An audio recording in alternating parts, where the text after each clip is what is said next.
Have you ever taken the time to stop and listen? I mean, really, really stop and listen to everything that's going on around you. It's definitely not a skill that you're born with, but it is a skill that you can learn. And my dad is the one who taught me how to do this.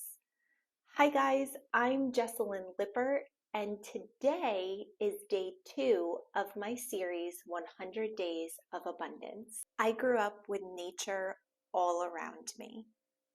Picture this: tall trees of oaks and maples, the occasional pine tree and dogwood tree mixed in, a weeping willow in the front yard, and off to the side crabapple trees. A lush green yard full of wildflowers like Queen Anne's lace, dandelions, bee balms, bachelor buttons, lily of the valley, just to name a few. And the side yard is bordered with hyacinth bushes and blackcaps.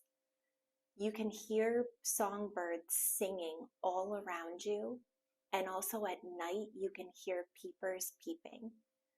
It sounds like spring and summer constantly. That's something you can imagine, isn't it? Dad sits in the yard as still as possible, taking it all in, listening, observing, watching for the slightest movement, and his binoculars are just within reach.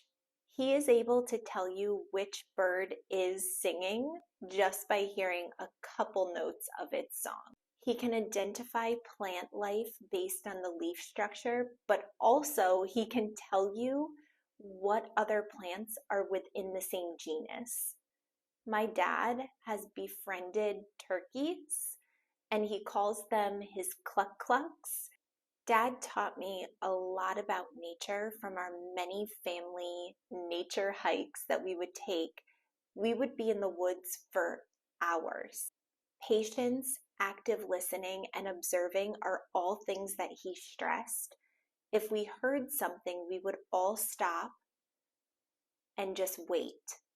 We would look around, we would be listening to try to see where that sound had come from. It takes time to develop your ear and your eye when you are in nature, as nature is meant to not be seen. I've used these skills in other aspects of my life, actually in pretty much every aspect of my life. In classes, in new environments, in group projects, in new settings, in crowded rooms, at the beach, when I'm just walking around in general, I always stop and listen, I observe, and I take it all in. These skills I am constantly adapting and stretching to adapt to the new environments that I'm in. If my dad hadn't taught me these skills, I don't know where I would have learned them. They truly are invaluable. Thank you, Dad, for teaching me to listen, have patience, and take in my surroundings. Thanks, guys, for watching. See you tomorrow.